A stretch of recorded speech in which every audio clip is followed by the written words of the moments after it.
Bismillahirrahmanirrahim. Alif Lam Mim. Astaghfirullahaladzim.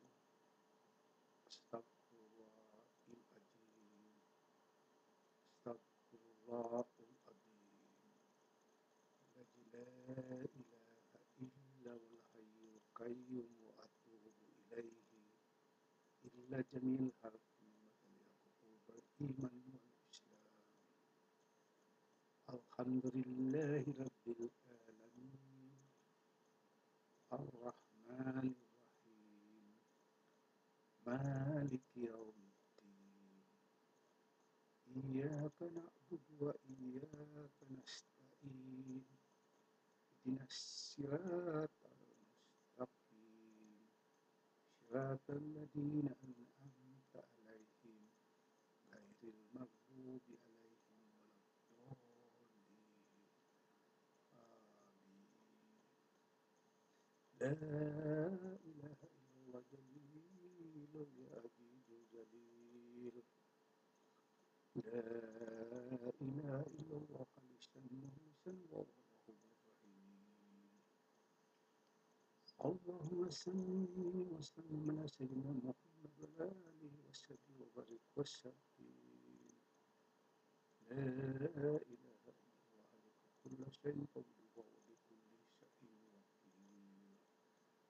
Subhanallah walhamdulillah la ilaha illallah Allahu akbar wa la hawla wa la quwwata illa billahi al-aliyyil azim. La ilaha illallah anta subhanallah inni kuntu minadh dhalimin. La ilaha illallah haqqun mubin laysa kamitslihi wa samii'un bashir. Allahumma hdini fiman hadayt wa afini fiman afayt wa tawallani fiman tawallayt wa rahmatika syarra ma qadayt fa innahu taqdi wa la yuqda alayt wa innahu la yadhillu man walayt tabarakta rabbana wa ta'alayt wa lakal hamdu wa la abadayt wa astaghfiruka wa atubu ilayk. Sallallahu sayyidina Muhammad nabiyyin wa ala alihi wa sahbihi wa barik wa sallim. Allahumma ighfir li wa la anta ghairur rahimin. Bismillah usikum wa insyaallah alif dengan Quranul Karim. La ilaha illallah mga apo dia barakat binatugid pula tawi-tawi mga iyo kaampunan nawa tapaksik ini sampai parubok mo dinagumong rajawali kinabalo sabah pabud tumantang islupa sa United Kingdom sa East Asia. Bulan na kamo yung kasapundalan ipakontrol mo na kamo yung entire Mindanao pagkaring ababaya in national government, local government di nila sila mawaya paaunon in Queens in the Republic of the Philippines kaon na mong napo dilan na kamo yung kamardikaan sin entire Mindanao mayroon hula sin government sin Philippines, government sin Malaysia, government sin Indonesia ang taghak lupas ng United Kingdom, Southeast Asia. Kaya ako na po yan na Sambuanga Peninsula, Region 9, apo sa bunga sin Sultan Muhammad Shariful Hasid, first na marinta na inanggol sa lupas 1450 to 1480. Irin ako na po. Mayroon na apo sa bunal. Pag anak sin Shariful Hasid, ama sinama po. Amunin Muhammad Kamaluddin. Katiwan tag-unom alias niya dunya. Siya ay nagpaon sin dunya. Siya ay nagpaon sin ICG. Siya ay nagpaon sin United Nations. Siya rin nagpaon sin OIC, Organization of Islamic Conference. Saksian niyo po. Ang po kamo aulia maparakat. Hindi po anang po. Batalan na in researching election via Republic of the Philippines, Luzon, Visayas, and Mindanao. Batalan na. Cancel. Putuan aulia madun. Putuan aulia Sangman. Putuan aulia Sheikh Abdul Qadir Jalani. Putuan aulia. Putuan Ambiya. Putuan Sawiya. Putuan Asma.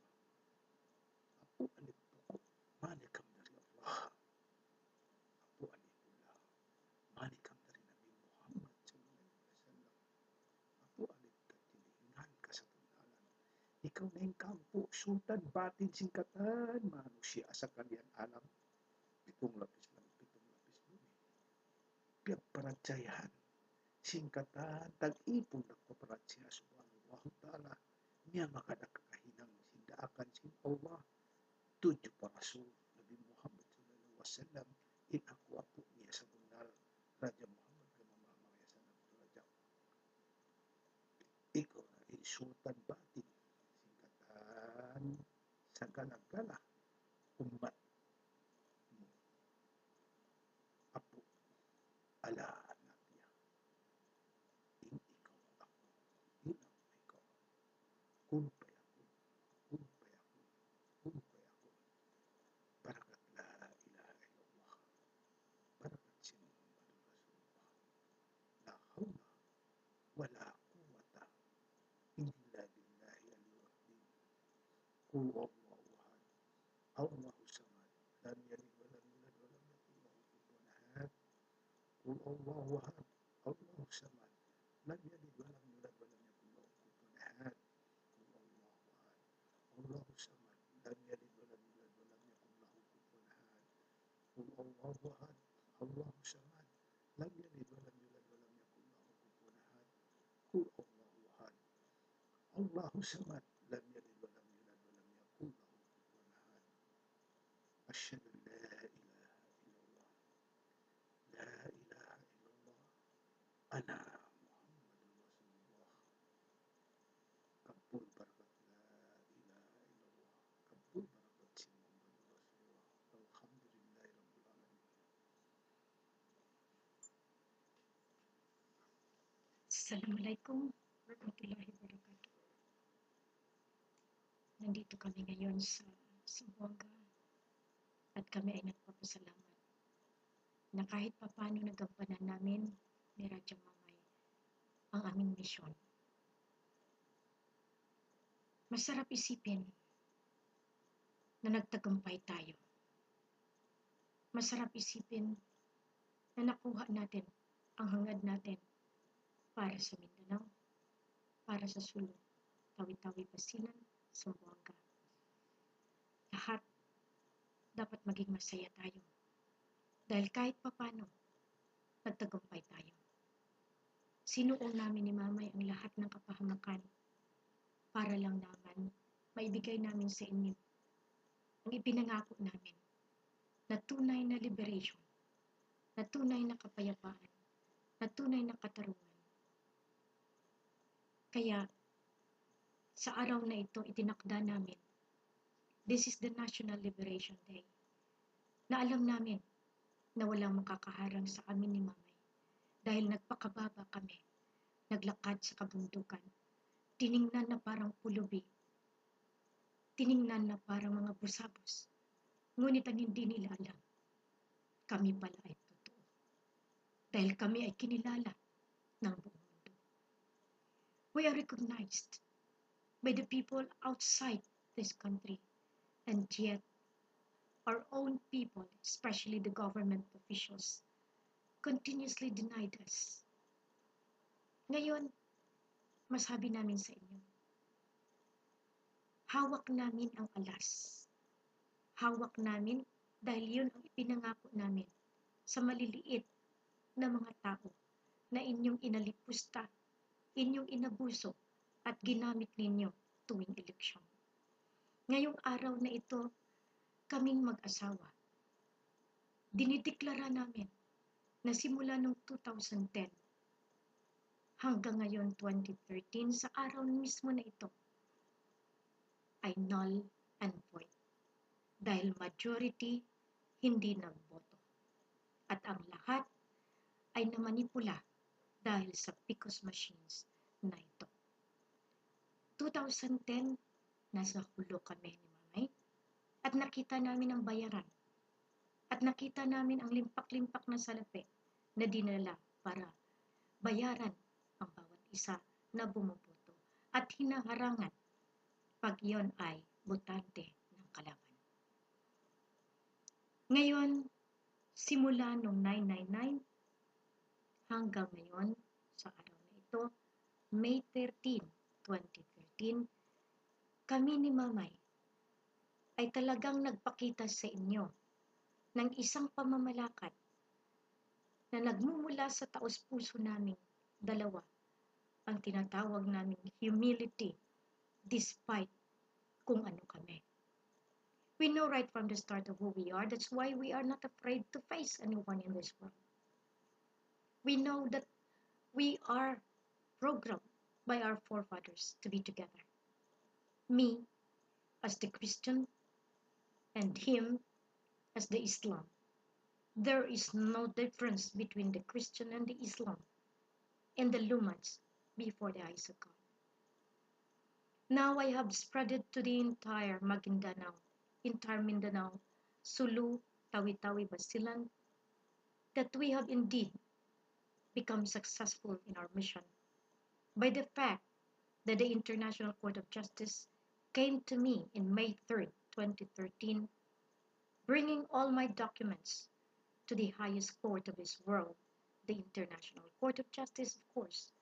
That's why in May 11, 2013, I have received what is necessary, what we call the liberation for the entire Mindanao Sulu archipelago. I challenge you, Commissioner Sixto Brillantes, what you have said, what you have told us through your live telecast, that you cannot declare a failure of election because the result will never be affected. You are right to that because that is already programmed. But now I could also tell you that we, the royal couples, declare today also that the election from 2010 up to now is null and void. So therefore, kahit anong bilang ninyo, kahit anong gawin ninyo, nandito kami para ayusin dahil nag-file na kami noong Biyernes ng kaso at asunto ninyo sa Ombudsman.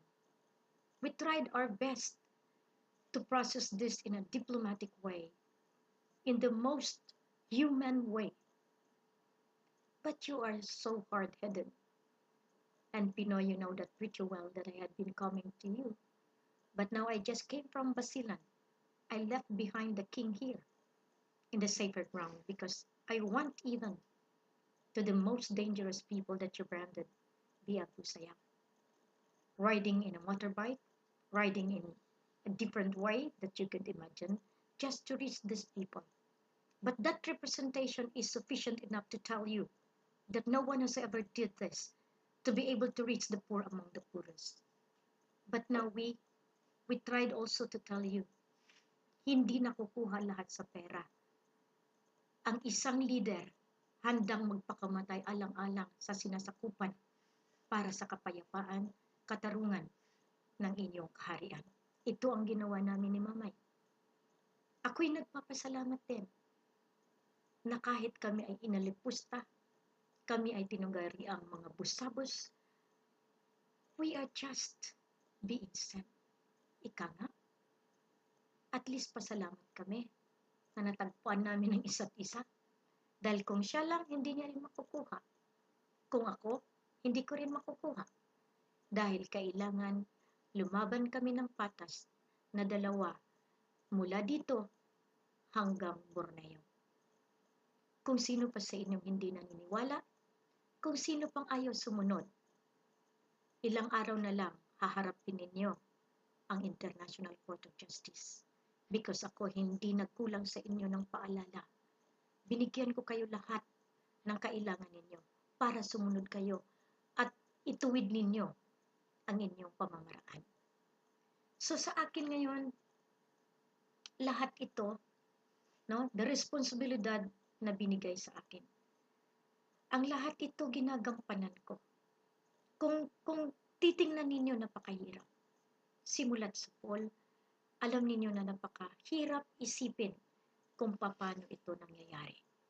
So sa akin, kaya nga sinasabi ko kay Radyo Mamay, lahat ito, lahat ng pasakit, lahat ng luha na ibinuhos namin dalawa dito, ang katumbas pala ay kaligayahan para sa lahat.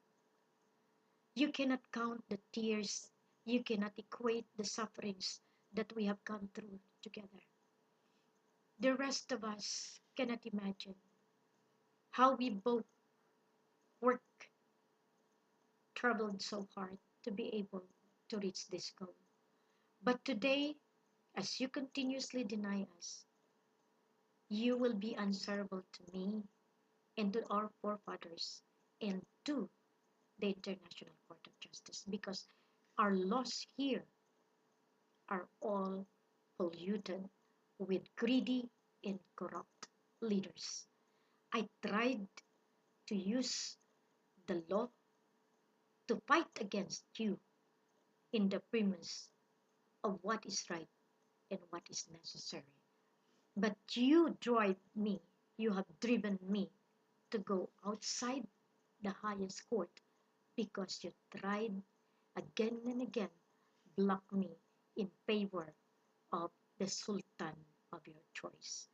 Now all of you, from the presidents and former presidents, from Marcos up to this time, you are all liable to me and to the sultan, Raja Muhammad Kamar Mamay Hassan Abdul Raja, for the illegal signing of the framework agreement, of which you had just gotten all my documents and the pattern of what I'm doing. You you have stolen rather my pattern of implementing my programs in Mindanao and SULU to SABAH. So this time, I would rather say, enough is enough. Lahat kayo na mga pag-ari ko na handang bumalik sa tunay na landas. Nandito po kami ni Sultan Mamay. Kaya nga ipaghandaan nyo na ng mabuti itong July 3, 2013. So sa akin, gusto kong ibigay sa inyo ang pagkakataon na at least magtagumpay na ang buong lahi. Raja Sulaiman, ang may-ari ng MINDANAO oil field, Sultan Kayulawan Pandala Pasandalan, ang iniwan ni Ama Pandala sa atin, magpakatibay ka. Nandito lahat tayo, nandito lahat ngayon, ang ating mga kasama, dumarating na sa iba't ibang bansa dahil nakilala ka na bilang tagapagmana at bilang administrador kasama ko at ng sultan sa oil field na iniwan sa atin. Iyan ay para sa lahat, sa buong Maguindanao at sa buong ating mga kapatid dito sa Mindanao, sa buong Pilipinas. Ibigay ko po kay Raja Mamay ang pananalita. Mga kapatid ko, Kristiyano, Muslim, tribals, at saka iba-ibang lahi. Hingi ko sa inyo ang support tayong mga naghihirap dito sa buong Pilipinas, sa buong Mindanao, at saka sa buong mundo. Panahon na ang ASEAN country, especially Malaysia, Philippines, Indonesia, tama na ang pagnakaw ninyo ng pera ng mga lolo. Kasi ang pera pinalaki ninyo, ang may-ari ay Sultan of Sulu in North Borneo for the Filipino peoples, hindi para sa mga nakaupo. Since Marcos until present President Noynoy, Mr. President, you better resign now. My advice to you. Where is your promise to the Filipino people that you said kayo ang boss ko? Ituwid ang daan. Hanggang ngayon, wala pa akong pangako mo na ibigay. Pero mag-eleksyon pa kayo. Tama na.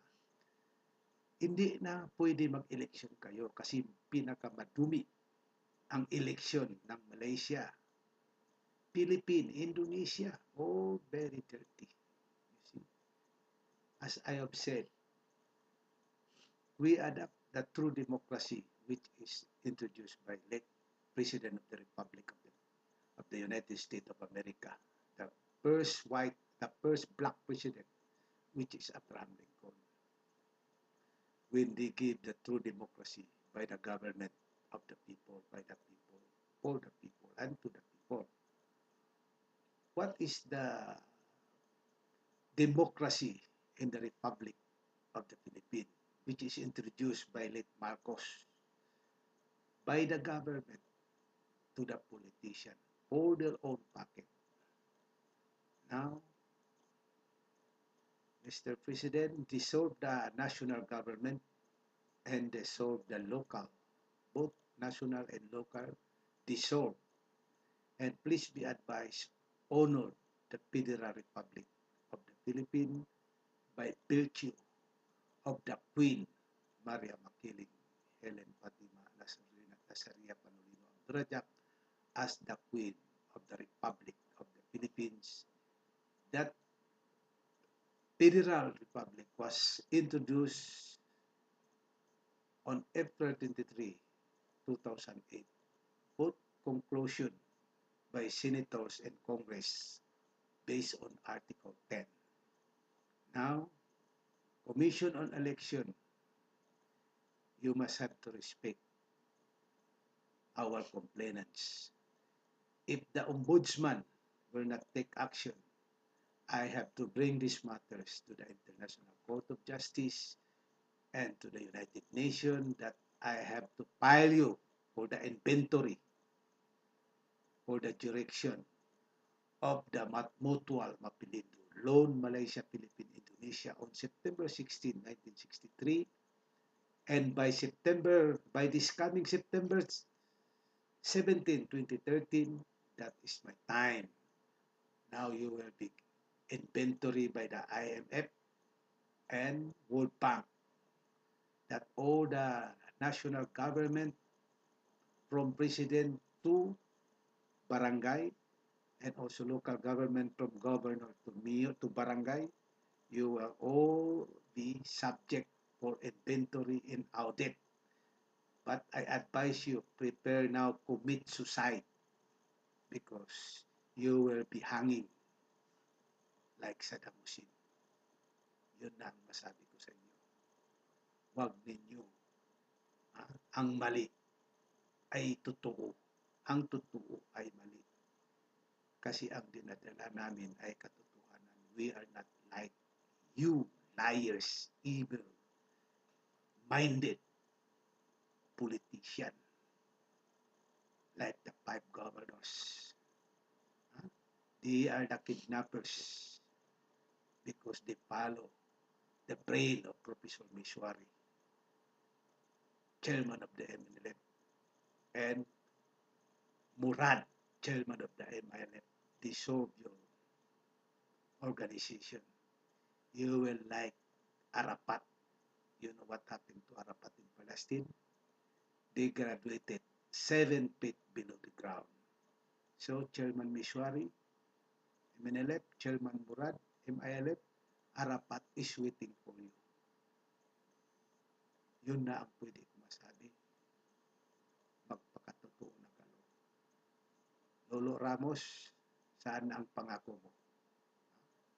We are invited to attend the 51st anniversary on September 27, 2012.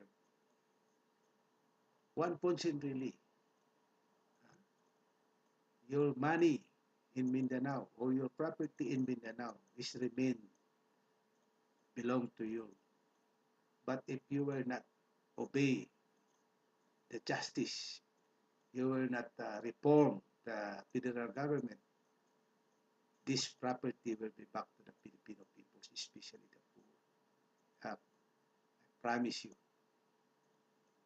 And Gloria Arroyo, if you will not go to the true, that you will not respect me as your cousin, same thing you follow like Ramos and really. I know the one who did during your term as president for 9 years, it is the command of FG. your husband is the one who give the to rule, not you. You are only allowed to sign. It is in command by your husband and Pedro Ramos. Now, Pedro Ramos, you advise Haris Sali in Sabah. Haris Sali, you see what happened in coming election in Malaysia. What will happen to Sabah in Sarawak? I already told the opposition that you cannot win because Sabah in Sarawak is already programmed as fixed deposit by the Barisan Nasional. I know the clean election. It was in 1985 to 1986. That is clean election. You see how strong Mustapadi hold the one airplane full of ballot box, 48 ballot box, already fixed that Berjaya will win. But Mustafa advised him to stop and arrest all the ballot box and put into clean election. So the opposition all win. PBS win 31 set, Osno win 16 set, and the rest 2 or 3. Now the election as of now, especially Malaysia, Philippines, Indonesia, all in command by Tun Mahathir. That is ready-made result. Now Anwar Ibrahim, if you listen to me, or if you willing to meet me as personal, you can zone in as Prime Minister of Malaysia for the reform of the Semangat 46, which is the party of my grandfather, Tunku Abdul Rahman Putra Al-Haj, which is handed by him by Nur Jaafar as the caretaker of UMNO. When endorsed it to my grandfather, the co-founder is his grandfather, which is Sheikh Abdul Qadir Jalani, is the founder of UMNO. So it was given to my grandfather to lead the UMNO because the rotation of prime minister is only 2 terms. Same thing with America. So what will happen when Mahathir took over the prime minister in Malaysia? Where is the seat of Musa Hitam? Where is the seat of Abdul Ghaffar Baba? Where is the seat of Anwar Ibrahim? That's why when his case was opened in 2012, January 8, 2012, I was in Hong Kong. I advised the High Court of Sabah to acquitted his case. He's supposed to go directly to the Yam de Puerto Nago to sworn in as the new Prime Minister. Why he did not did? He is still afraid to Mahathir. What Mahathir announced when I declared my video? They said, no government, no country, no law. O simple, Anwar Ibrahim is the winner. Assalamualaikum warahmatullahi wabarakatuh. Maraming salamat po sa inyong lahat. Pantay-pantay tayong lahat. Thank you. Thank you very much. The King again is very excited in telling about Malaysia. That is his domain. And I just hope that we can properly talk it out already on the top of the table, especially the finance group that would like to talk to me. Please go straight to my chief negotiator, that one who are Bin Abdul Aziz. And if you should like, you can come to Zamboanga or wherever I am in the vicinity because I am still mobile. Now I'm always in command with our people here because they need the personal negotiation with me. Okay, thank you very much. God bless. Allahu Akbar. God bless everyone. I know that we made it.